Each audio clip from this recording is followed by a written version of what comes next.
Olá, gente. Para quem não me conhece, meu nome é Ângelo Petter. Eu sou professor de filosofia de vocês e como experimento, né, já que a gente está nesse momento de isolamento, de quarentena, decidi gravar essa aula. Isso vai ser a nossa primeira aula em vídeo, né? Nunca trabalhei dessa forma, então talvez eu esteja um pouco nervoso, mas isso é normal. Ao longo desse período a gente vai se adaptando, vai tentando moldar as coisas para ver como é que a aula pode ficar melhor, certo? Antes de começar essa aula, eu vou dar algumas explicações para vocês. A primeira é que eu estou gravando inicialmente pelo celular. No futuro talvez eu tente trazer uma câmera, dependendo de como fique a situação. Não sei qual vai ser mais proveitoso, mais do que com uma coisa improvisada e tudo mais. Esse barulho que talvez vocês estejam ouvindo no fundo é o ventilador. Aqui no meu escritório não tem uma circulação muito grande de ar e eu sinto muito calor. Então, se incomodar, vocês também avisem para mim esse ruído no fundo, que eu diminuo o ventilador, tento trazer um outro ventilador que seja, tento dar um jeito, certo? A terceira é que esse tal de home office, né, é uma coisa que sempre é muito imprevisível, e como eu tô me propondo a gravar sem edição, porque eu não tenho conhecimento mesmo, se alguém tiver esse conhecimento de edição de vídeo e tudo mais, quiser dar uma ajuda, entre em contato comigo também, mas como eu não conheço nada, a intenção é só gravar mesmo para não deixar ninguém sem conteúdo nesse período que pode acabar se estendendo demais.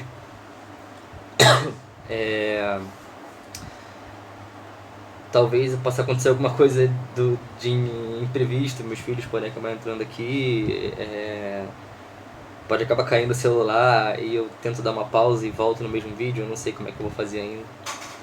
Enfim, agora eu vou explicar algumas coisas para vocês em relação justamente à nossa aula. A primeira é que eu vou utilizar, como a gente só teve um pré-vestibular que eu dou aula, que eu não dei nenhuma aula, e teve um que eu dei uma aula. Para quem não sabe, eu dou aula em 2 pré-vestibulares. Um é o Esperança Garcia e o outro é o Margarida Alves, em Santa Margarida. E o que acontece? Eu só consegui ter um contato com a turma no Esperança Garcia. As aulas no Margarida Alves, elas foram suspensas um dia antes do que seria a minha aula com a turma. Eu queria muito ter conhecido vocês, queria muito ter chego para conversar melhor com vocês e conhecer a turma, mas a minha primeira aula que eu dou sempre é uma aula mais de nivelamento, para entender o nível da turma e tudo mais. Então essa aula, por mais que seja importante esse primeiro contato para eu conhecer melhor e saber as especificidades de cada turma, não vai ser isso que vai atrapalhar o nosso andamento. Então por isso que eu preparei aqui uma aula que dá para as 2 turmas sem problema. No final dessa aula eu vou propor um trabalho para vocês fazerem.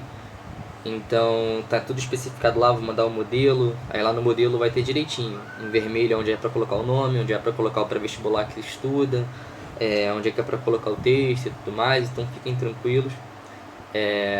Quando vocês, só vou pedir para quando vocês se for o caso de me enviarem alguma dúvida, colocar lá, seja no e-mail, no WhatsApp, seja qual for a plataforma que vocês escolherem para me enviar a dúvida. Eu peço só que vocês coloquem lá, se identificando, botando o nome, o pré-vestibular que estuda, para eu ter uma ideia da onde está vindo essa dúvida, se eu já trabalhei alguma coisa que está sendo perguntado, se eu não trabalhei, por mais que a única coisa que eu fiz foi uma aula, foi mais uma aula de nivelamento, mais um debate, tudo mais com a turma toda, mas isso é fácil de resolver. Eu tô com uma tosse que já perdura desde antes da quarentena, uma tosse alérgica, então fiquem tranquilos, estou chupando aqui uma bala também aqui, sem merchan, até porque eu não tenho intimidade nenhuma com a câmera, não sou blogueirinho, mas espero que vocês entendam que eu tô com essa tosse e em alguns momentos eu vou ter que, como agora, tossir. Eu tô usando meu computador aqui como se fosse um quadro para eu me guiar também, para não ficar uma coisa assim só de eu falando pra câmera e tudo mais. Tudo bem que não vai ser isso que vai mudar a dinâmica da aula, porque a aula vai ser toda nesse sentido, mas é mais para me guiar mesmo, como se fosse um quadro, e ajudar a contextualizar. Os trabalhos que eu citei, eles não são obrigatórios, certo? Você não tem obrigação de fazer. Mas seria bom, no final eu vou explicar melhor o que serão esses trabalhos, mas seria bom vocês fazerem para vocês terem, para eu ter uma noção de como está o andamento de vocês, e também para vocês terem terem um costume de estar escrevendo sempre e tudo mais. Tudo bem que no computador é completamente diferente de escrever à mão, mas eu estou fazendo isso também como uma parceria, digamos assim, com os professores de redação.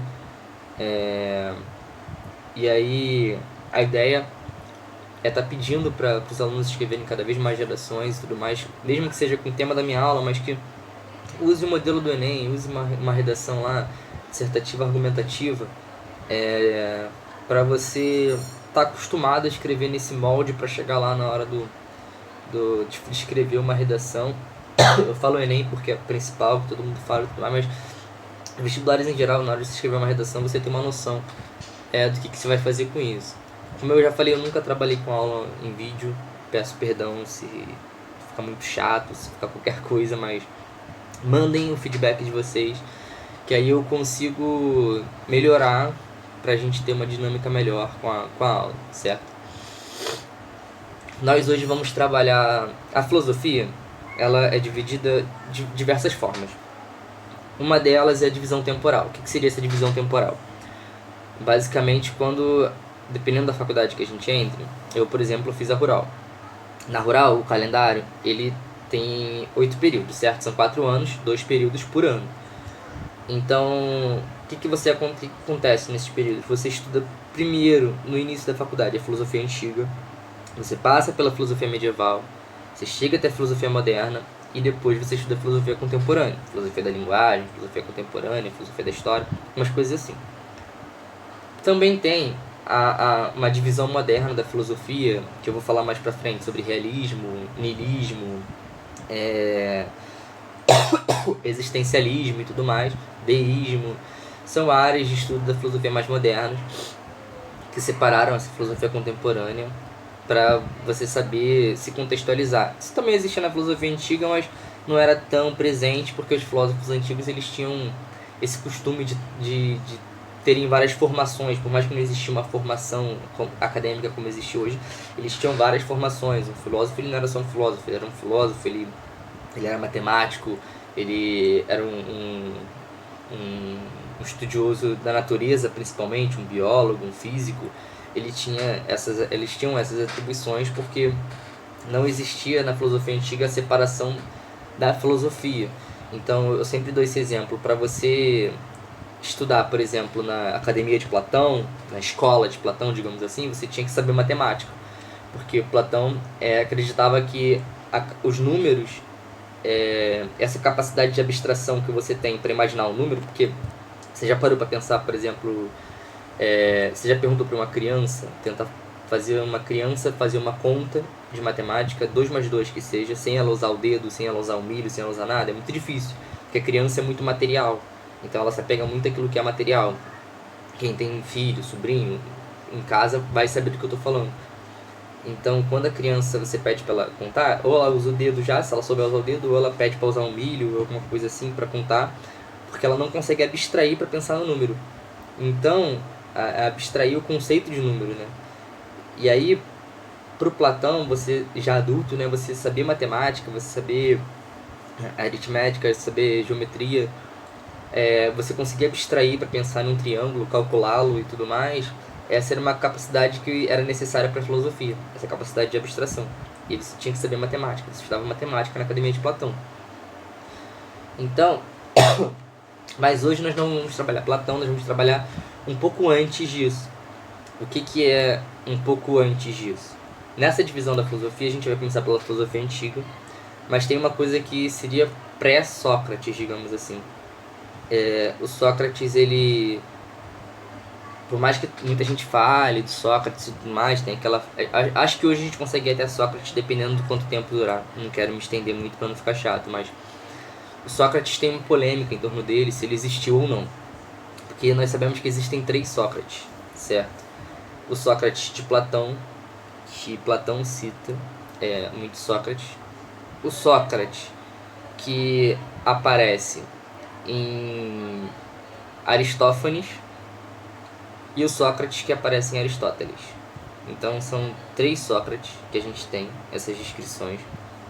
O que seriam essas descrições? Sócrates nunca escreveu nada. Ele não tem um livro escrito. O que a gente tem de Sócrates é o que as pessoas que conviveram com ele escreveram dele. Entende? Tem muita gente que escreveu sobre Sócrates, mas esses 3 que eu citei, eles escreveram descrevendo uma personalidade de Sócrates muito parecida. Tinha gente que escrevia de Sócrates que você lê e você fala, não, isso não é o Sócrates. Sabe quando alguém chega pra você e fala de alguma pessoa que é seu amigo, aí você fala tipo, não, isso aí não é fulano, sabe? Fulano não é assim, fulano não faria isso. Então tem muita gente que escreveu de Sócrates e que os filósofos, os historiadores, quando foram estudar lá, falavam, não, isso aqui é história sobre Sócrates. Sócrates mesmo foi esses 3 aqui falaram, o Aristóteles, o Platão e o Aristófanes. Foram esses 3 aqui que falaram, porque descrevem um Sócrates mais parecido e tudo mais. Porque o Sócrates ele não tinha a tradição de escrever, ele tinha de falar, de conversar. Ele fazia filosofia na conversação, na pergunta, na maiêutica, e mais pra frente eu vou explicar tudo isso. Então, o que acontece? Eu acho que hoje a gente consegue ir até Sócrates, mais ou menos. Mas antes de Sócrates existiam o que a gente chama de pré-socráticos. O que seriam os pré-socráticos? A Grécia Antiga, a filosofia antiga em geral, em primeiro lugar, eu quero plantar uma sementinha na mente de vocês. A gente tem hoje uma discussão muito forte sobre o que é ou se existiu o berço da filosofia. O que seria o berço da filosofia? O berço da filosofia é nada mais nada menos do que onde a filosofia nasceu. E muita gente reivindica que a filosofia nasceu na Grécia Antiga, por conta dos escritos históricos, por conta da argumentação, do modelo do modelo de se organizar, do berço da democracia e tudo mais. Só que existem muitas pesquisas, sobretudo quem iniciou esse debate foi o professor chamado, quem se interessar pode procurá-lo, o professor Renato Nogueira. Ele é da Rural, ele dá aula em Nova Iguaçu. Se você colocar no Google professor Renato Nogueira, se encontra tudo sobre ele. E esse professor ele começou a se perguntar, será que existe um berço da filosofia? E ele encontrou em vários locais da África, vamos lembrar que a África é um continente, não um país, então que tem muitas culturas diferentes, então ele encontrou em vários locais da África, espalhados, estruturas de pensamento, até mesmo muito semelhante com a estrutura de pensamento da Grécia Antiga, na mesma época. Então, o que o Renato ele reivindica? Ele não diz que a filosofia nasceu na África, mas ele diz que não existe um berço da filosofia. Que assim como existia uma estrutura de pensamento e de argumentação na Grécia Antiga, também existia em outros lugares do mundo. Não só na Grécia, não só na Europa. Isso foi muito importante, porque essa discussão ela se iniciou recentemente e está ganhando cada vez mais forma e tudo mais. Existe uma área da filosofia que ainda não larga o osso, não admite que pode existir outro berço da filosofia, mas já é um pontapé inicial. Mas a gente pensando aqui na contextualização da Grécia Antiga, a gente consegue perceber o seguinte: a Grécia Antiga ela durou muito tempo. O primeiro ponto que eu posso colocar aqui, para quem já viu o filme Troia, por exemplo, já sai adiantado na matéria. Quem não viu, assistam o filme Troia. Por quê? Porque antes mesmo de existirem os pré-socráticos, antes mesmo de existir Sócrates, antes mesmo de existir Platão, existiu Homero. Quem era Homero? Homero era um poeta, que muitos categorizam como filósofo.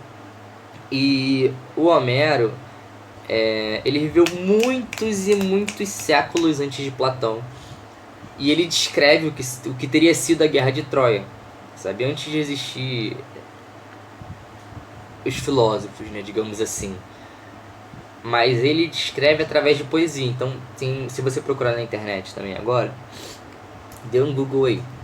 Ilíada, Iliada, Ilíada e Odisseia, Odisseia, Odisseia. Você procura a Ilíada e a Odisseia, que você vai se encontrar com esses dois poemas do Homero. O que o Homero quis fazer com esses poemas? O Ilíada, ele narra a Guerra de Troia, tem lá toda a história da Guerra de Troia, do cavalo de Troia que entra lá, e etc, que todo mundo conhece, pelo menos eu espero. A Odisseia é o que? A Odisseia é a história de Odisseu, que era um rei, voltando para sua terra depois da Guerra de Troia.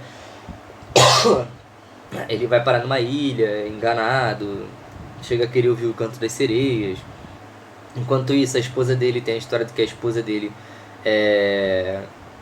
fica lá no reino, aí a casa de Odisseu, a casa do rei, né, ela se enche de homens que queriam tomar o lugar do rei.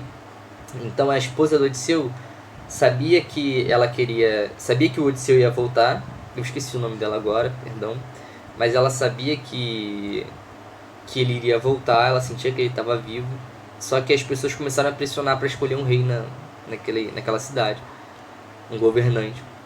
Aí um monte de homens entraram lá na casa e tal para se candidatar a esse cargo. E enquanto isso, o Odisseu tá fazendo uma odisseia. Por isso que as pessoas falam que, nossa, aquele parto, que vai ter um filho, aquele parto foi uma odisseia. Ou então, chegar lá foi quase uma odisseia. As pessoas antigas falavam muito, porque é essa aventura de Odisseu voltando da Guerra de Troia pro seu local.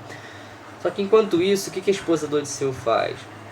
Ela diz que ela só vai escolher o próximo marido dela quando ela acabar de tecer um tapete, um tecido que ela estava tecendo. Só que ela fica tecendo de dia e à noite ela desfaz o tapete. Ela vai desfazendo o tapete e tal, pra não escolher, esperando o Odisseu voltar.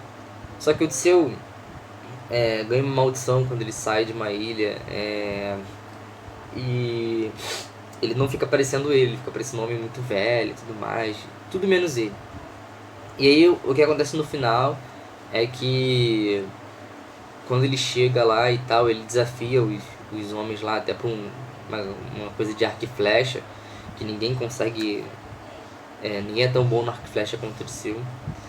E aí quando ele chega perto da esposa dele, como ele não parece com ele mesmo, pra ele conseguir provar a ela que é ele mesmo, ele descreve a cama deles, tal, porque a cama era uma coisa muito sagrada que só aquelas pessoas, que os casais, né, que conheciam, então ele descreve a cama, o ninho de amor deles. E aí esse seria o final da Odisseia. Então o Homero, ele fez isso muitos séculos antes. Como não se perdeu? Porque foi contando, uma pessoa contando para outra, o poema, recitando. Antigamente tinha muito isso, né? Antigamente, que eu digo lá na Grécia Antiga, os reis, os intelectuais, as pessoas gostavam de pedir para poetas recitarem poesias e tal, enquanto eles conversavam e tudo mais, tomavam vinho e etc. Então o que acontece? Como se foi passando essa história perdurou até a época dos pré-socráticos. E aí o Homero é considerado esse filósofo também, esse poeta que inspirou muita sociedade, que tinha muito a ver com os deuses, com a mitologia também. A gente não pode fugir disso, porque o mito ele era muito importante na Grécia Antiga, na filosofia. Por mais que a gente não vai estudar o mito a fundo, porque não nos interessa realmente, o mito ele tinha a função de descrever e de explicar uma coisa que não era possível entender naquele momento. Então, por que o Sol nasce? Não, o Sol nasce porque o Apolo tá...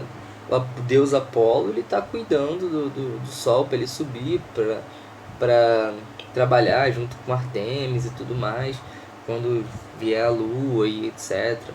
Por que sei lá, deixa eu... Nós precisamos inspirar os nossos heróis. Bom, a gente tem que contar histórias de guerra dos nossos heróis guerreiros. Vamos contar as histórias de Ares. Contar as histórias do deus da guerra e tudo mais. Um mito ele era para ajudar a inspirar uma sociedade, entende? E aí, quando muita gente fala, por exemplo, quando as pessoas citam o nosso presidente, por exemplo, diziam que ele era um mito, eu sempre discordei, porque não é por uma questão dele ser bom ou não, mas é uma questão de que um mito, ele não tinha intenção de enganar as pessoas. Quando as pessoas citavam os mitos gregos, quando elas falavam de Zeus, de Atena, de Hera e de Ares, Hades, Poseidon e etc., elas não tinham a intenção de enganar as pessoas, elas tinham a intenção de explicar alguma coisa que de fato estava ocorrendo. Seja o nascer do sol, seja o crescer das plantas, seja uma praga, qualquer coisa elas estavam explicando através dos deuses. E isso era reflexo de uma sociedade que precisava de uma explicação. O que não é o que está acontecendo hoje em dia. A gente tem muita informação, a gente tem muita informação, e o que acontece hoje em dia é que há um interesse, sim, acredito eu, de enganar as pessoas acerca de determinados assuntos. Como, por exemplo, há o interesse de enganar as pessoas de que o coronavírus ele é extremamente contagioso. O problema dele não é o índice de letalidade dele. O problema dele é o quanto ele é muito fácil o contágio, porque a gente leva a mão no rosto toda hora, a gente encosta nas coisas o tempo todo, a gente sai, a gente pega numa barra do ônibus, a gente... É muito fácil esse contágio pelo coronavírus. E aí, se uma criança vai para a escola e ela pega o coronavírus, ela vai para casa, ela consegue infectar a família dela inteira em um piscar de olhos, em menos de um dia, sem nem tá dando sintoma da doença. Então esse é o problema, entende? E aí, quando o nosso presidente diz, por exemplo, que o grupo de risco são só idosos, então ele pergunta por que fechar as escolas, ele desconsidera que grande parte da população dos pais, para precisarem trabalhar, deixam os filhos com os avós. Então, esses pais têm contatos com outras pessoas do grupo de risco, doenças respiratórias e tudo mais, que não são só idosos. E aí, se o pai ou a mãe pegam no trabalho, a criança pega na escola, por mais que essas pessoas talvez sejam saudáveis e, como ele falou, seja só uma gripezinha para essas pessoas, elas vão infectar outras pessoas. O Brasil é um país muito grande, e esse contágio disseminado bem rápido vai ser catastrófico para nossa população, porque o SUS vai entrar em colapso, e isso qualquer sistema de saúde entraria. Então é nesse sentido que eu falo que há uma intenção de enganar as pessoas, quando fala que é só uma gripezinha, e não é, entende? E por isso que não deve ser chamado de mito, mas porque o mito não tinha essa intenção. Mas aí o que acontece quando os mitos passam a não satisfazer mais as explicações? O que acontece quando esses mitos eles já não são mais suficientes? Aí surgem o que a gente chama hoje de filósofos. O que eram os filósofos na filosofia antiga? Eles eram estudiosos da natureza. Eles vão eleger aquilo que eles acreditam que é o elemento mais importante da criação. Eles vão chamar de arché, ou arqué, para alguns que preferirem. O que é essa arqué? É aquele elemento principal. Vou dar um exemplo para vocês. O principal bispo da igreja se chama arcebispo. O principal inimigo de um herói é arqui-inimigo. E assim vai. Desse radical dessa palavra, arqué, que surgem essas palavras, arqui-inimigo, arcebispo, agora não me recordo de outra, mas... enfim, não me recordo de outros. Mas o importante é que esses filósofos, eles estão preocupados em saber qual é o principal elemento que vai explicar o mundo. Como assim, professor? O que é esse principal elemento que vai explicar o mundo? Pode ser qualquer coisa, desde que explique a origem do mundo. Como assim? Bom, os mitos eles não estão sendo suficientes. Então, os pré-socráticos, ou seja, aqueles que vieram antes de Sócrates, começaram a observar a natureza e falar, bom, não é possível que Zeus tenha criado tudo. Não é possível. Zeus existe, claro, eles acreditavam nos deuses. Mas nem tudo pode ser explicado por isso. Sei lá, As histórias para inspirar nossos heróis não precisam vir de um filho semideus de Zeus, que é o Hércules. Um exemplo. Então, algumas pessoas começaram a querer entender como funcionava o mundo.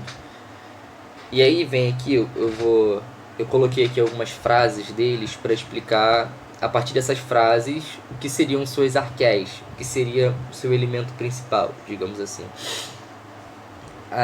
A primeira frase é do Tales de Mileto, esse primeiro... o que seria esse primeiro pré-socrático, né, esse primeiro filósofo. Ele é considerado pela tradição, né, aquela tradição que eu falei que considera o berço da filosofia como a Grécia. Essa tradição considera o Tales de Mileto o primeiro filósofo da história. Então, o Tales ele estava cheio dessas coisas cheias de deuses. Ele estava de saco cheio dessas coisas cheias de deuses. Então ele tentou explicar o que seria o princípio de tudo. E segundo ele seria a água. Certo? A água seria o princípio de tudo. Para Tales de Mileto, se você pegasse, por exemplo... se você pegasse a terra e você fosse desmontando a terra assim, nas menores partículas possíveis, no fundo disso você encontraria água. Se você pegasse uma folha, um papiro, você iria encontrar água na composição daquele papiro. O ar tem água. Para Tales de Mileto tudo era água.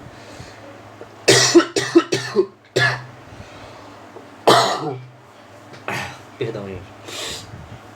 Então, o que acontece? Ele cita a frase, Tales de Mileto, ele cria a seguinte frase: um é tudo e tudo é um. Eu vou mandar para vocês, eu vou montar aqui um estudo dirigido com todas as coisas que eu escrevi e tudo mais, que eu coloquei aqui. Mas eu recomendo a vocês, enquanto vocês estão vendo essa videoaula, que vocês anotem, escrevam mesmo. E principalmente, usem canetas coloridas, se vocês puderem. Bota o nome do filósofo lá com uma cor, a frase dele com outra, dá um destaque e tudo mais, porque isso ajuda o nosso cérebro a absorver a informação. Se a gente vê aquele monte de coisa preta, um monte de coisa azul, um monte de coisa vermelha, a gente não assimila automaticamente o que tem naquela folha. Mas se a gente já tem um cronograma do que anotar com que cor, a gente já consegue assimilar onde estão as coisas mais importantes, a gente consegue absorver melhor. Eu usei essa técnica quando eu prestei meu vestibular, quero passar para vocês, que vocês usem também, porque realmente funciona. Assim como colocar algumas coisas, se puder, no armário, obviamente numa folha, coloca lá no armário, mas para você sempre dar uma olhada quando você estiver passando, uma fórmula matemática, uma coisa que você precisa lembrar, para ficar memorizado lá, e na hora do pânico, lá, do nervosismo, que você não perca, não suma da sua cabeça, sabe? Mas vamos lá. A frase do Tales de Mileto, ela é essa: um é tudo e tudo é um. Ele está justamente dizendo isso, que a água, ela é tudo e tudo é a água. E isso reflete em todas as esferas da nossa sociedade. Tem um anime ou desenho, para quem preferir, chamado Full Metal Alchemist. Ele trabalha... É uma história de dois irmãos, mas eu não vou me aprofundar na história. Mas quem já viu conhece. Esse desenho ou esse anime, como vocês preferirem, ele é sobre alquimia. O que seria alquimia? Alquimia seria uma ciência que vem antes da química e da medicina. Ela une os dois, ela trabalha a partir dos princípios da destruição, né, decomposição, reorganização e construção. O que é isso? Se tem uma cena, por exemplo, que tem um rádio que quebra, aí como tem todas as peças do rádio lá, eles fazem lá o desenho da alquimia lá e tudo mais, e fazem um poderzinho lá, e aí esse rádio se reconstrói, porque eles destroem as composições do rádio, reorganizam essas composições do rádio, as peças do rádio e tudo mais, e constroem um novo rádio novamente, mesmo que esteja quebrado. E aí a partir disso eles conseguem transformar superfícies também. Por exemplo, se você tem uma superfície de ferro, só uma barra de ferro, você consegue transformar ela numa espada, porque você remodela, você desconstrói essa composição química dessa barra de ferro, você reorganiza ela para virar uma espada de ferro, por exemplo. Mas sempre usando só aquela quantidade de material. Esse é um princípio da alquimia. E tem uma cena que eles justamente falam exatamente essa frase. Um dos princípios da alquimia é isso: um é tudo e tudo é um. Ou seja, nós estamos inseridos no mundo. Então, nós, na nossa individualidade, dentro de nós temos tudo, certo?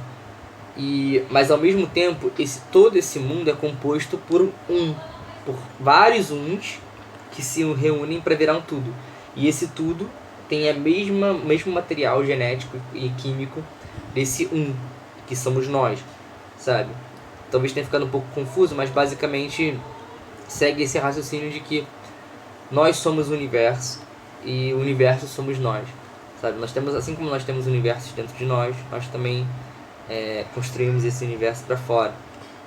E fala exatamente isso no anime. Exatamente esse princípio sendo da alquimia. Então, pro Tales de Mileto, a água era essa arqué, era esse princípio de tudo. E ele usava essa frase para justificar: tudo é água e a água é tudo. Entende? O segundo pré-socrático que a gente vai estudar é o Anaximandro de Mileto. O que esse cara fez? Ele é criador do relógio do Sol. Então, aquele relógio que a gente tem que fica na posição lá do Sol e tudo mais. O Anaximandro que criou. Ele elaborou, na época, muitos e muitos milhares de anos atrás, um mapa do mundo habitado. Todo mundo que estava habitado, ele elaborou um mapa do mundo habitado mesmo. Tentou calcular a distância até as estrelas, da Terra até as estrelas. E para ele, o que seria essa arqué dele? É o que ele vai chamar de apeiron. O que é esse apeiron? Apeiron pode ser traduzido como infinito ou ilimitado. Então, o que é esse infinito? Para ele, o universo ele era resultado de várias modificações que ocorreram no princípio originário. Imagine um princípio do mundo. O mundo, para Anaximandro, tem um princípio. E essa coisa que estava nesse princípio gerou modificações. E várias modificações que ocorreram. E essas modificações continuam ocorrendo infinitamente para justificar o nosso mundo. Essas modificações, esse princípio é chamado de apeiron. E ele diz a seguinte frase: aquilo que não tem princípio, mas parece ser o princípio das demais coisas, e a todas envolver e a todas governar. Como que seria isso? Eu vou dar um exemplo completamente errado, entre aspas, mas só para vocês entenderem. Quando a gente diz, por exemplo, que Deus criou todas as coisas, e tem aquela pergunta sacana, né? E quem criou Deus? E aí todo mundo sempre fala: mas no princípio Deus é o princípio, entende? Então essa coisa, essa infinidade, como não existia um conceito do cristianismo, não existia Jesus Cristo, não existia Deus nessa época. O que existia era Zeus, era... eu não sei, nessa época não existia nem Império Romano, então não tinha nem Júpiter, Mercúrio e outros deuses romanos. Mas enfim, essa coisa que não tem princípio, seria Deus na nossa analogia, mas é o princípio de todas as outras coisas. E ela envolve todas as outras coisas e governa todas as outras coisas. Então esse apeiron, essas modificações, seriam esse princípio, segundo Anaximandro, que ele originou tudo a partir dessas modificações, ele envolve tudo até hoje, as nossas modificações, e governa todas as coisas. Por que ele governa? Porque tudo é oriundo dele, dessa coisa que ele chama de apeiron. Então esse princípio, para vocês verem também que não é só coisas da natureza, mas esse apeiron, esse princípio, é a arqué do Anaximandro de Mileto, certo? Depois vem o Pitágoras de Samos, Pitágoras mesmo, que todo mundo conhece. Tem o teorema de Pitágoras, matemática, sim, ele também era filósofo. E ele acreditava justamente que o que une todas as coisas do mundo era a matemática, porque ele identifica que o trabalho intelectual de descobrir a estrutura numérica de todas as coisas, quando você tem esse trabalho intelectual, você encontra uma relação com o mundo, uma relação de proporção, de harmonia, de beleza. Então o Pitágoras ele vai descrever os números como se fossem a alma das coisas. Os números para Pitágoras, então, são a alma das coisas. Só um minuto. Bebam água. Agora é sério. Qual é a frase do Pitágoras? A frase dele é a seguinte, eu vou ler aqui para vocês. O trabalho intelectual descobre a estrutura numérica de todas as coisas, e assim vê sua relação com o cosmos, a harmonia, a proporção e a beleza. Então, para ele, quando você tinha um trabalho intelectual, lembra que eu falei da abstração, que as crianças não têm? A princípio, óbvio. Depois elas adquirem essa habilidade. Mas esse trabalho de abstração, de sair do material, do campo material, esse trabalho intelectual de descobrir a estrutura numérica, a gente consegue aplicar ele para as coisas. Então, para Pitágoras, essa parede que está aqui do meu lado, se a gente tiver um trabalho intelectual, a gente descobre uma estrutura numérica que vai definir essa parede. Sei lá, ela é feita com não sei quantas ml de tinta, com um bolso, com tijolos, com não sei quantos tijolos, que esses tijolos são feitos através da junção de não sei quantos micro partículas de algum tipo de, sei lá, qual é a coisa que faz o tijolo. Não sei se não é mais barro, mas também não é cimento, mas enfim. Se a gente tiver um trabalho intelectual, a gente consegue descrever numericamente essa parede, assim como a gente descreve esse computador e tudo mais. E se a gente fizesse isso com todo o cosmos, com todo o universo, a gente teria a relação de todas as coisas. A gente teria a relação dessa parede com os meus livros ali atrás, comigo, com a mesa do computador e tudo mais. A gente descreveria isso e a gente encontraria a harmonia, a proporção e a beleza do universo através dos números. Então a arqué para Pitágoras era os números. A arqué dele eram os números, que eram essa alma das coisas. Continuando, a gente tem o Parmênides. O Parmênides, ele é até muito famoso, mas ele acreditava que a arqué das coisas era proveniente da razão. Como assim a razão? Ele acreditava que existia a via da verdade. Vou explicar. Assim como Homero, Parmênides também deixou poemas. Nesses poemas dele, em um deles, ele dividiu o poema em duas partes. Uma era a via da verdade, certo? E a outra era a via da opinião. A primeira, ou seja, a via da verdade, era o pensamento verdadeiro. E a segunda, a via da opinião, era o pensamento errôneo. E segundo Parmênides, os mortais, nós, e ele também, nós usávamos da via da opinião, porque nós confiávamos nos nossos sentidos, a visão, a audição, tato, paladar, olfato. A gente confiava nos nossos sentidos e que por confiar nos nossos sentidos nós não chegaríamos à verdade. Isso é importante, eu quero que vocês deem uma frisada nisso, no Parmênides, porque lá na frente, de repente até se tudo der certo, presencialmente, eu vou criar uma discussão com Nietzsche em relação a isso. Então, ouvem bem, para ele existiam duas vias, a via da verdade e a via da opinião, e nós usávamos a via da opinião porque usávamos o nosso sentido. E que por confiarmos no nosso sentido, nós nunca chegaríamos à verdade nem à certeza, permanecendo no mar de opiniões e convenções de linguagem, certo? Os sentidos nos enganam, por Parmênides, basicamente. Então, como chegar à verdade? Para usar a via da verdade, segundo Parmênides, nós não poderíamos confiar nos nossos sentidos, certo? Nós deveríamos confiar apenas no que é razoável à nossa razão, só pensando na nossa razão e ao nosso pensamento. E o que acontece? O Parmênides ele é tão importante porque ele foi o primeiro filósofo a fazer uma distinção, a separar o mundo da realidade da aparência. O que é esse mundo da realidade e da aparência? O mundo da aparência seria esse mundo dos sentidos. O Platão vai se espelhar no Parmênides, porque o Platão vai criar um mundo inteligível e um mundo sensível. Essa distinção entre o mundo inteligível e o mundo sensível é quase a mesma coisa do que o Parmênides está fazendo. O que o Parmênides está fazendo? Dizendo que há uma via da verdade, que é onde está o pensamento da razão, onde está a nossa razão, que é razoável a razão, e tem a via da opinião, que é onde está esse pensamento errado, que confia nos sentidos e tudo mais. Então, quando ele faz essa distinção, que nenhum outro tinha feito até então, ele abre uma brecha para o Platão dizer, então existe um mundo inteligível, um mundo onde estão a razão e as coisas de verdade, e o mundo sensível, que é o nosso mundo, o mundo aqui. E aí todas essas coisas sensíveis aos sentidos, elas são falsas, entende? Na próxima aula a gente vai tratar do Platão, aí vocês vão entender melhor.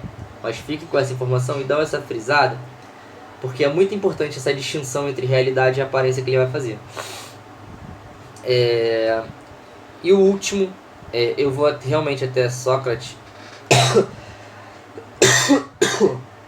perdão, para estar colocando algumas coisas aqui sobre o Sócrates, e aí na próxima aula a gente trata do Platão com mais calma, porque o Platão exige essa calma e tudo mais, e do Aristóteles, certo? Também para a aula não ficar muito longa, para não estar... Geralmente as aulas acabam se estendendo, porque eu gosto muito da participação e tudo mais, só que como sou só eu falando, acaba ficando diferente. Mas vamos lá. O último pré-socrático que eu separei pra gente estudar seria o Heráclito. O Heráclito, ele defende uma tese de que o mundo é um conflito. Como assim? Imagine as coisas como tendo uma essência, a essência das coisas. Essa essência das coisas, ela é conflituosa. Ela não está em linha reta, ela está em conflito o tempo todo, sabe? Brigando.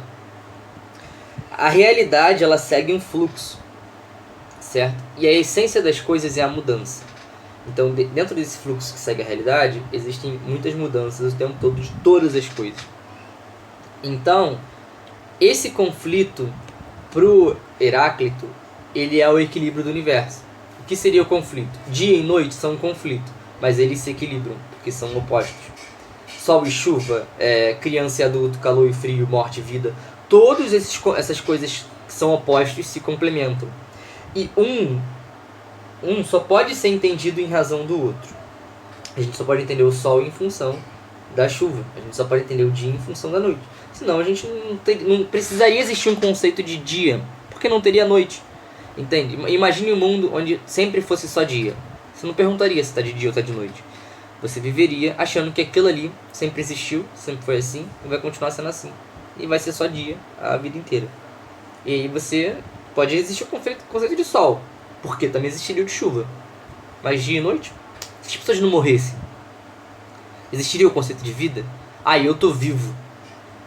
Sei lá, tem outro estado, você não morre. Então é óbvio que você vai estar sempre vivo. Então um só existe em função do outro. Você só pode entender um em função do outro porque por conta desse equilíbrio que o conflito cria. E aí vem a frase do Heráclito, que é uma das mais famosas de todas.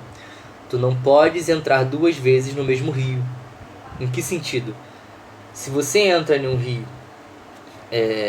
você tem um rio lá passando, certo? O rio está passando. E você entra nesse rio, quando você sai desse rio, se você decidir entrar de novo, você já é uma pessoa nova, porque você já mudou, já tiveram impactos na sua vida. Só do fato de você já ter entrado naquele rio, você já sabe se ele é quente, se ele é frio, quão fundo ele é. Então você já é uma pessoa nova, você já mudou. E o rio também mudou, porque a água já passou por ele já trocou. A água que você entrou não é mais a mesma. Então por isso que você não entra 2 vezes no mesmo rio, entende? Tem gente que usa essa explicação aí pra falar, vou voltar com o meu relacionamento antigo, porque somos pessoas novas e tudo mais. Às vezes dá certo, às vezes não. Mas a galera tá brincando muito na quarentena, né? De mandar mensagem pra antigo relacionamento e tudo mais. Só pra vocês terem uma noção. Essa ideia de que... rolou inclusive no Facebook há um tempo atrás. Uma postagem que tava muita gente compartilhando, não sei se vocês viram. Mas era assim... se você me conheceu há 1 ano atrás e a gente nunca mais se falou, então você não me conhece mais. Me permita me apresentar de novo. Esse conceito vem de Heráclito. Olha uma coisa que maneira, assim. Uma coisa atual, uma corrente do Facebook que tem um fundamento completamente filosófico. O fundamento de Heráclito. Dizendo que não se entra 2 vezes no mesmo rio, porque nós mudamos, as outras pessoas mudam, as coisas mudam, os nossos conceitos mudam. Por isso que a gente não deve ter esse medo de mudar. Sei lá, só porque eu acredito no Lula, eu nunca mais vou poder criticar o Lula.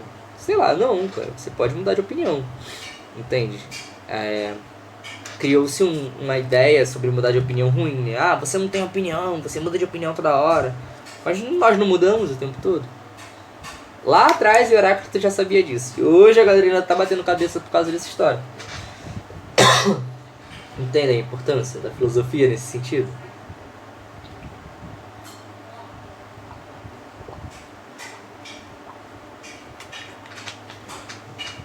Vamos lá. Então, essa frase do Heráclito ela é nesse sentido, de pensar a mudança e o conflito como arqué dele, como a mudança, como o arqué sendo o conflito, o movimento principalmente. O Heráclito é muito marcado por essa filosofia do movimento. E a essência das coisas ser essa mudança, certo? Para finalizar agora, antes de falar dos trabalhos, não, acho melhor a gente finalizar por aqui. Já tem 45 minutos de aula, ainda quero falar sobre os trabalhos, então acho melhor a gente finalizar. E na próxima aula a gente vai ter Sócrates, Platão e Aristóteles, para ficar esses três, que são um dos principais da filosofia antiga, bem fechadinho, para nas próximas aulas a gente ir para as outras áreas. Vou tentar enviar uma aula por semana para vocês. Vida em quarentena tá uma loucura, as crianças não estão indo para a escola, a gente tá fazendo tudo em casa. Então, por favor, me enviem um feedback, o que vocês acharam da aula desse modelo. Se querem que eu bote a câmera, se o áudio ficou ruim, se quer que eu abaixe o ventilador, troque o ventilador, se quer que eu traga algum outro tipo de aula. Diz o que vocês acham, certo? Da aula, mandei esse feedback para mim, para eu poder melhorar para vocês. Lembrando que essa aula são para 2 turmas diferentes. Então tem a galera do pré-vestibular comunitário Esperança Garcia e tem a galera do pré-vestibular popular Margarida Alves. Então tô mandando essa aula porque torna a dizer, as turmas estão no mesmo nível de início assim das minhas aulas. Então, principalmente para a galera do Margarida Alves, me mandem um feedback e façam um esforço para fazer os trabalhos que eu vou passar agora, justamente para eu conseguir saber, já que eu não tive a primeira aula de nivelamento com vocês, para eu conseguir saber o que vocês estão entendendo da filosofia, o que vocês acham por filosofia. Então agora, junto com esse vídeo, eu vou mandar algumas coisas. O primeiro eu vou mandar o que eu chamo de estudo dirigido. Tudo que eu falei aqui vai estar certinho. Eu vou enviar para vocês terem uma ideia. Não se incomodem assim, de ver que é bem informal mesmo. Aqui tá as coisas do jeito que eu vi. Não é nenhum problema, não é para ser um trabalho acadêmico e tudo mais, o que eu vou enviar para vocês. Para ser só um estudo dirigido, para vocês terem acesso escrito ao vídeo, às coisas que eu falei no vídeo. Vou mandar para vocês uma sequência, vou mandar para vocês um arquivo que está nomeado como modelo de trabalho. O que seria esse arquivo, esse chamado modelo de trabalho? Para vocês pegarem esse arquivo, e eu vou passar 2 trabalhos para vocês. E vocês vão fazer esses trabalhos em cima desse modelo que eu enviei. Então vai ter lá, em vermelho, vai estar escrito assim, entre parênteses, em vermelho. Coloque seu nome aqui. Aí você tira o vermelho, obviamente, apaga, bota na cor normal e escreve seu nome. Do lado tá lá, escreva o seu pré-vestibular. Aí você coloca lá o nome do seu pré-vestibular. Embaixo vai estar lá, coloque o título aqui, você bota o título aonde está indicado. E o texto lá você bota aonde está indicado. Os trabalhos que eu estou passando aqui não é para ser uma coisa... Primeiro, não copia coisa da internet. Não pega lá pelo mais fácil de eu vou copiar a Wikipédia, porque eu fazia isso na minha escola. A intenção não é essa. Você pode, inclusive, dizer as coisas de acordo com as coisas da sua cabeça. As coisas que você pensou, você pode escrever lá e me explicar. Só tem uma exigência. Os 2 trabalhos que eu vou explicar agora, eles precisam ser no modelo de redação do Enem. Qual o modelo? O modelo da dissertação, de escrever uma dissertação argumentativa, certo? Uma redação dissertativa argumentativa naquele molde. Tem várias coisas. A minha intenção era conversar melhor com vocês sobre isso pessoalmente, para tirar as dúvidas até mesmo. Mas se quiserem mandar dúvidas para o professor de redação, vocês podem mandar para mim também, que no que eu puder estar ajudando eu vou responder. Mas basicamente, ter aquele parágrafo de introdução, ter a questão de proposta, lá o desenvolvimento, falar um pouco, dando os argumentos sobre o tema e no final fechar com uma conclusão. Então tem algumas dicas sobre isso. Tenho certeza que os professores de redação que vocês já tiveram contato já falaram sobre isso, certo? E se não falaram, pode mandar dúvidas que eu respondo sem problemas. Mas vamos lá. Além disso, de ser dissertativa argumentativa, tenta botar um limite aí de 30 linhas, que, se eu não me engano, é isso que pedem, que é o máximo do Enem.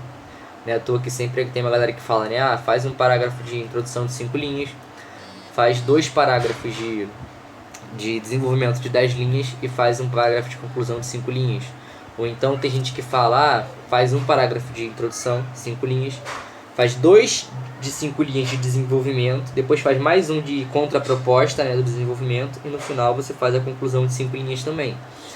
Tem vários modelos que a galera passa na internet, escolham um, certo? Escrevam livremente, sem problema. Aqui não é o momento de ter julgamento, é o momento de errar. Eu falei isso na aula de Esperança Garcia e vou falar agora também. Deixa pra errar agora, porque não dá pra deixar pra errar na hora do vestibular. Então é o momento de errar.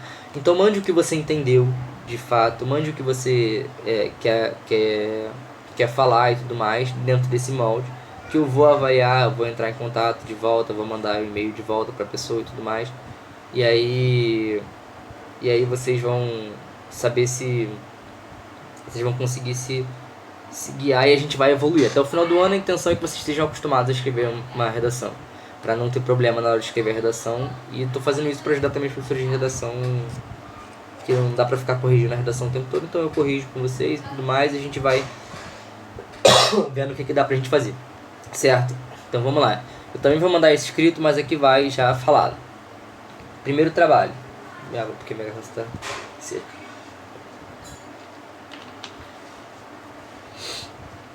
Primeiro trabalho. Eu vou mandar para vocês uma série de fotos. A primeira foto é sobre alguns métodos de argumentação. Ad hominem, falso dilema, inverter ônus da prova, falsa analogia, tem o post hoc, ergo propter hoc. Ou seja, depois disso e portanto por causa disso, esses métodos de argumentação é só para vocês terem, para vocês quando tiverem em alguma discussão, quando vocês estiverem pensando em alguma coisa, vocês terem isso em mente, que isso são exemplos de argumentações que não são levadas a sério, digamos assim. Por exemplo, ad hominem, se eu tô conversando com você e eu tô falando sobre... deixa eu pensar aqui. Se eu tô falando com você sobre a importância de fazer exercício físico, aí você vira e fala assim, mas você nem faz exercício físico, por que você tá falando isso pra mim? Então, ad hominem é você atacar a pessoa e não o argumento. Então você tá me atacando porque eu não faço exercício físico, portanto eu não posso falar sobre o quão bem faz fazer exercício. Isso não faz sentido algum, porque é fato que fazer exercício físico funciona, por mais que eu não faça. Então, ad hominem não é considerado um argumento, sabe? Entende? Quer dizer, é um argumento, mas é risível a validade dele, não é válido. Então, para vocês terem essa noção só, não se preocupem com essa imagem. Mas tem umas outras imagens aqui que falam daquela divisão moderna da filosofia que eu falei. Absurdismo, realismo, deísmo, dualismo, utilitarismo, ceticismo, absolutismo, determinismo, hedonismo, estoicismo, empirismo, vários perspectivismo, várias divisões que a filosofia de bolso aqui disponibilizou no Instagram deles, eu salvei para vocês, certo? Tô enviando para vocês porque o primeiro trabalho, atenção, eu quero que vocês escolham uma dessas divisões do existencialismo, que eu acabei de falar, esse monte de ismo todo aqui. Vocês vão escolher uma delas e vão escrever uma dissertação explicando o que é essa corrente filosófica. Então, como assim, professor? Você joga lá no Google, certo? Perspectivismo filosófico, deísmo filosófico, niilismo. Você joga no Google. Você vai ler um pouquinho, obviamente, sobre o tema. Não se preocupe. Professor, mas você não deu uma aula sobre isso. Não tem problema, tá bom? A intenção é que vocês pesquisem e que vocês consigam formular alguma coisa por vocês mesmos para escrever, certo? Vocês escrevam sobre o que vocês escolheram, por isso que eu mandei várias opções, vocês podem escolher. Escrevam uma dissertação argumentativa, certo? 30 linhas ali e tal, ou até menos, se for o caso. Não vou considerar linhas, tamanho, não vou considerar isso. Só peço que não copiem nada na internet. Porque com um Ctrl F a gente acha tudo na internet, sabe? E aí passa o scanner aqui também do trabalho, a gente tem um programa de plágio. Então só não copie nada, porque não é uma questão de que você não pode tirar ponto nosso. Mas não é uma questão disso, é uma questão de que se você copiar, lembra que eu falei que eu ia mandar tudo o arquivo do estudo dirigido, mas eu pedi para vocês escreverem? Porque se vocês têm só o arquivo, vocês não fixam isso na cabeça de vocês. Quando vocês escrevem, além de estar me escutando, vocês também estão fixando na cabeça de vocês, certo? A mesma coisa é quando vocês fazem uma pesquisa. Se vocês só copiam, vocês não estão fixando, mas mesmo que você escreva com outras palavras o que você entendeu daquilo, você está fixando isso melhor na sua cabeça. Então isso vale para todas as matérias. Então só peço para não copiar. E a segunda tarefa é a seguinte: eu quero que vocês pensem, hoje em dia, esse é o segundo trabalho, mesmo molde. Hoje em dia, o que vocês acham que é o elemento principal do mundo? O que seria a arqué do mundo hoje para vocês? É o fogo, tudo tem fogo, tudo tem ar, tudo tem tecnologia. Tecnologia é a arqué do mundo. Eu quero que vocês pensem nisso. Pode ser um desses aqui, é óbvio. Eu concordo com Tales de Mileto, porque eu acho que realmente as coisas são feitas com a água. Mas explica por que você concorda com Tales de Mileto, entende? Mesmo molde, 30 linhazinhas, suave, tranquilo, sem problema, sem se apavorar. Se tiver alguma dúvida, manda pro meu e-mail, no arquivo aqui. Eu vou botar o meu e-mail para onde que é para vocês enviarem e tudo mais. Manda dúvida lá pro meu e-mail. Se precisar gravar um áudio, alguma coisa assim, eu dou meu celular, dou meu WhatsApp para gravar um áudio, ou se precisar gravar outro vídeo e tudo mais. Então, manda lá a dúvida e tudo mais, que eu explico mais sobre o trabalho, explico mais sobre as coisas e tudo mais.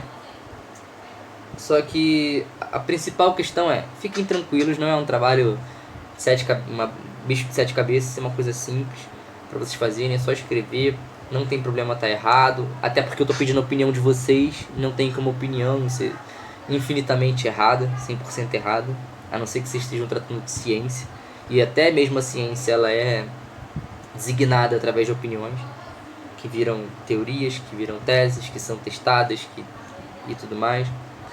Então fiquem tranquilos, certo? Não quero assustar ninguém, os trabalhos estão aí claros, para escolher. Primeiro, escolhe uma das áreas da filosofia moderna que eu coloquei as imagens. As imagens vêm com pequenas explicações, então dá para vocês terem uma ideia do que cada um estuda. Aí vocês escolhem o que vocês mais gostarem, procura um pouquinho no Google, escreve uma redação sobre isso. E o segundo trabalho, o que para vocês seria hoje a arqué do mundo? O que seria esse elemento principal que constitui o mundo? É a água, é o ar, é o fogo, o que quer que seja. Ou você concorda com algum desses aqui que eu citei, com Tales de Mileto, com Heráclito, com Parmênides, com Pitágoras? Professor, eu concordo com o Heráclito, acho que o mundo, a essência do mundo é o conflito, mas explica por quê, tal, direitinho, certinho, porque é isso, isso. Não quero que digam o que Heráclito acha, eu quero que digam o que vocês acham, entende? Só para eu ter uma noção também da dissertação de vocês e tudo mais. Próxima aula a gente vai ter Sócrates, Platão e Aristóteles, para a gente conseguir prosseguir. Todas as aulas vão ter esse tipo de trabalho. Eu vou dar aqui, eu tô sem nenhum calendário, mas a gente pode dar aí uma semaninha para vocês fazerem e tudo mais. Na medida que eu for recebendo as coisas, eu vou preparando os vídeos também, para poder dar um feedback para vocês, certo? Então, é isso, gente. Permaneçam em quarentena se possível. Se não for possível, saiam somente para emergências. Sigam os protocolos de segurança, lavem muitas mãos, usem do álcool em gel, mas principalmente lavem as mãos com água e sabão, certo? Não caiam na asneira de procurar sabonetes bactericidas, porque a gente está falando de um vírus, não de uma bactéria, certo? Pode ser um sabonete neutro, sobretudo sabonete líquido. Lavem as mãos direitinho, aquelas coisas que tá passando toda hora na televisão, não tem como errar. E se possível fiquem em isolamento para proteger vocês, a família de vocês, certo? É muito importante que a gente passe, principalmente essa semana e a próxima, se cuidando, ok? E é isso, até a próxima aula e beijão pra vocês. Tchau!